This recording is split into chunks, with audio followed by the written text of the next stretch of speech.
A internet está em polvorosa com o pastor Miguel. Ops, digo Miguel. Pois, se até um menino de 14 anos engana os crentes, imagine então o anticristo quando vier.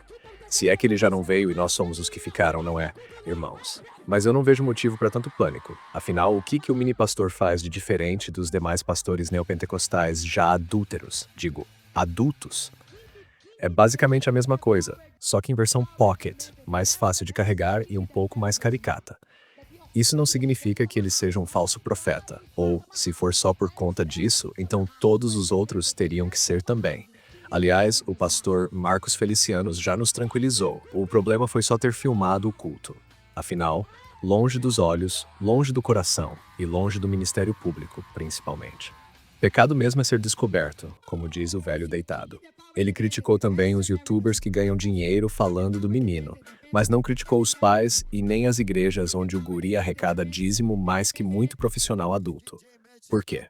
Mistério dos céus. Já a pastora Vitória Souza, que de boba só tem as metáforas, foi mais rápida que o pastor Marcos e já tirou dela da reta. Disse que a foto com o guri só porque o moleque era mala, insistiu, brincadeira, ela não falou isso. Mas a energia foi essa. E tem gente que diz que não existe pastora na Bíblia, nem pastor mirim. Mas vamos além. Será que existe ao menos pastor homem na Bíblia, no sentido moderno? Em 1 Coríntios 14, de 26 em diante, Paulo fala que nas reuniões da igreja, cada um tem uma palavra, um ensino, uma profecia, um louvor. Cada um podia falar, contanto que fosse na vez e com ordem. Os homens podiam até questionar os outros. Sabemos disso porque Paulo proibiu só as mulheres de fazer perguntas. Tem quem diga que Paulo foi machista. Eu acho que foi só preventivo. Se nem o marido ganha debate contra a esposa, imagina um estranho. Mas o ponto é, igreja significa literalmente assembleia. E aquelas igrejas nas casas eram mais um grupo de conversa edificante do que o monólogo dominical de um pastor. Tipo um clube do livro. Será que debater o evangelho e discutir interpretações não deixaria as pessoas mais inteligentes do que só ouvir caladas? Porque nas igrejas modernetes todo mundo virou a mulher paulina, menos o pastor. Depois, ninguém entende por que os crentes confiam cegamente em políticos carismáticos. Aliás, sobre a infância de Jesus, a única coisa que sabemos é que ele gostava muito de debater na sinagoga, a tal ponto de impressionar os doutos e deixar seus pais perdidos. Se a gente incentivasse nossas crianças a debater algo tão cheio de filosofia e literatura quanto a Bíblia, será que elas ficariam mais espertas contra os falsos profetas? Será?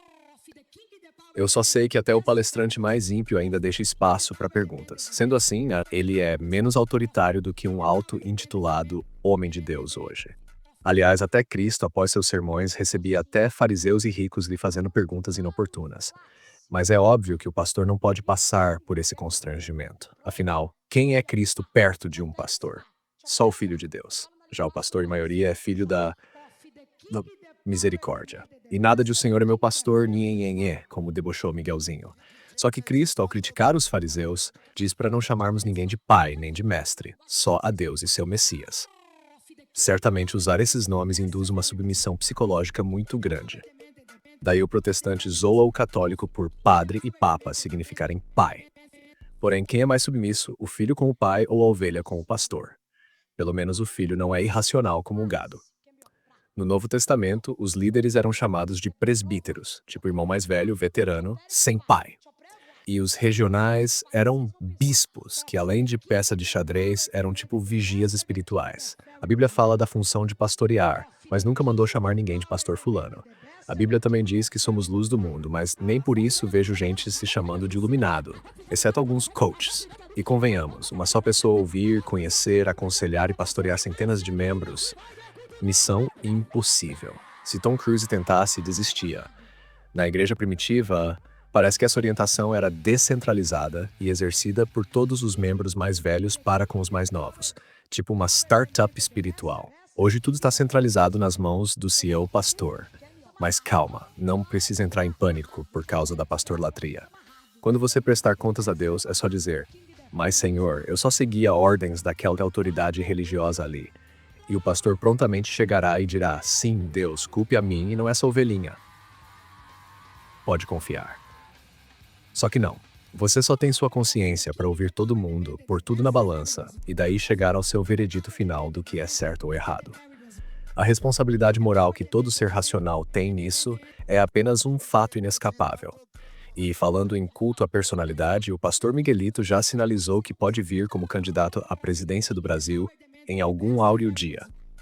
Um pastor muito neopentecostal poderia ser a tão sonhada terceira via. Agradaria a direita por parecer cristão e a esquerda por parecer ladrão. Talvez até já tenhamos gente assim na política. Brincadeira. Nem Lula é ladrão, nem Birobiru é cristão, segundo o SPTF. Na verdade, você é cristão, nem deve se envolver em política, pois política só diz respeito à vida e morte de milhares de pessoas por conta da economia, da saúde, da violência, etc.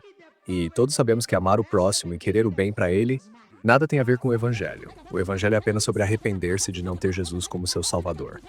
Não tem a ver com arrepender-se de outras faltas suas para com seus concidadãos, imagina. Com ironia, por favor. Assim, quando você chegar nas portas do céu, poderá dizer: Mas, Senhor, não expulsamos demônios, não operamos muitas maravilhas no seu nome. E Cristo dirá: Afasta-te, vós que praticais a iniquidade, pois nunca vos conheci. Essas pessoas acreditavam que Jesus iria lhes salvar, mas não serão salvas. Ué, o que será que faltou? Eu acho que ensinar a pessoa sobre o bem, mas não incentivá-la a praticar o bem, é ainda pior do que não ensinar nada. Pois antes a pessoa era apenas má. Mas agora, além de má, ela se tornou também hipócrita. Pois se ela não soubesse nada, ela poderia ao menos dizer que não sabia, como certos políticos, já que quem não sabe será castigado menos, como diz a Bíblia. Então talvez essa ideia pós-moderna de pregar um evangelho que não incentiva boas ações para o mundo esteja mais condenando almas do que salvando-as. Um dia saberemos. Se pensarmos que até na década de 60 havia igrejas segregacionistas nos Estados Unidos, é um verdadeiro milagre de Deus que a tradição cristã saiba de uma coisa ou outra com acerto. Aliás, será que se as igrejas fossem assembleias como a Bíblia prescreve, alguém ali não teria se levantado e argumentado que a segregação era errada muito mais cedo? Até as sinagogas dos fariseus eram mais democráticas em deixar Cristo e os apóstolos irem lá pregar. Mas confia que a teologia pós-moderna gerou igrejas de formato fidelicíssimo ao da Bíblia. Basta olhar os bons frutos que elas têm dado. Praticamente nunca se viu um mundo tão degenerado e anticristão como o atual, até entre cristãos. Nesses, inclusive, acho que o Eduardo Paes poderia até ter convidado o pastorzito Miguel para ir no show da Lady Gaga e expulsar os demônios na área VIP.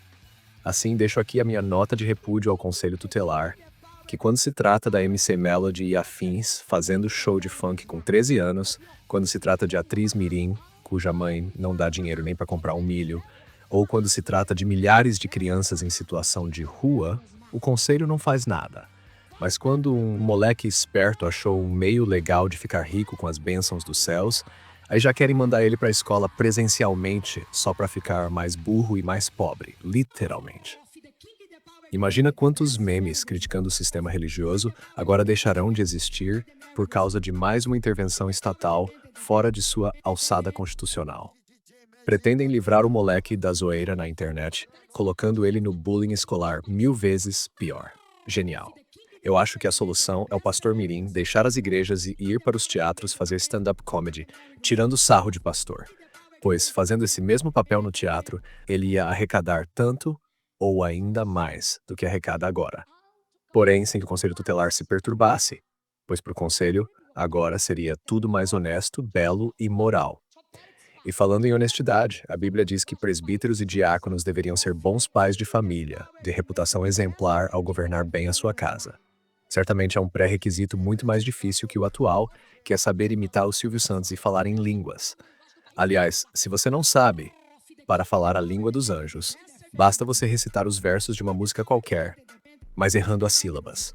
Por exemplo, ao invés de dizer "eu sei que vou te amar", você pode falar "adroto konoku lomar", e você vai parecer que está falando em um idioma desconhecido. Ou falar frases de improviso mesmo. Por exemplo, ao invés de dizer "vocês são um bando de trouxas", diga "tunês dão blanco tunouxa". Só cuidado para não mudar de menos as sílabas e alguém interpretar corretamente o desaforo que você disse. Pronto, novo poder espiritual desbloqueado. Ninguém me ensinou esse método. Deus me revelou em um insight. Não estou dizendo que todos que falam em línguas fingem, mas a Bíblia nos diz para pôr toda profecia à prova. E será que é isso que as igrejas estão ensinando, pôr tudo à prova? Ou elas estão incentivando os fiéis a aceitarem ingenuamente testemunhos miraculosos e profecias do outro mundo, sem nem pedir um único laudo ou prova a alguém? Será que tal incentivo antibíblico à mais tenra credulidade não estaria ajudando a idiotizar os fiéis de algum modo? Veja, em contraste à internet, onde há de fato uma assembleia com livre debate. Aqui é muito mais difícil certas figuras duvidosas assim vingarem. Por que será? Será que o problema real, talvez não seja o Miguel nem os pais dele, mas sim que estamos diante de um problema estrutural muito maior? Só sei que o formato bíblico de igreja-assembleia na casa de alguém pode até tornar as pessoas mais espertas e menos bitoladas. Porém, por certo, é um formato simples, que tem muito menos desculpas para arrecadar dinheiro do que um templo enorme cheio de funcionários dentro, aos moldes da velha aliança. Porém, para que uma assembleia domiciliar para ouvirmos, ensinar e amarmos uns aos outros como a Bíblia prescreve, se podemos só ter um culto pastor-cêntrico mega edificante como os homens inventaram, protestamos contra o Papa, mas não contra o pastor. Fica a dica. Mas claro, tudo que falei aqui não passa de uma grande brincadeira. Não sou nenhum mestre da lei ou doutor em teologia. E mesmo que eu fosse, nós não conhecemos o coração de ninguém ao certo. Só Deus pode julgar com propriedade. A nós só nos cabe rir para não chorar, enquanto isso ainda nos for permitido. Mas eu quero saber a sua opinião, deixa aí nos comentários. E irmãos, caso tenham gostado, contribuam com essa obra deixando como oferta o seu like e deixando como dízimo a sua inscrição, caso ainda não seja inscrito, pois o canal ainda é pequeno e precisa muito de sua colaboração para crescer. Pode crer que Deus lhe dará 10 vezes mais, ou pelo menos mais vídeos, que o The King the Power esteja com você. E fique com a saudosa estrela gospel mirim, popularmente conhecida como a menina pastora louca. Ele pediu pro Senhor Jesus ajudar ele ali naquela hora, porque ele sabia que era uma peleja travada. Mas aí Deus falou pra ele pegar 5 pedrinhas no mar e lutar contra o gigante Golias.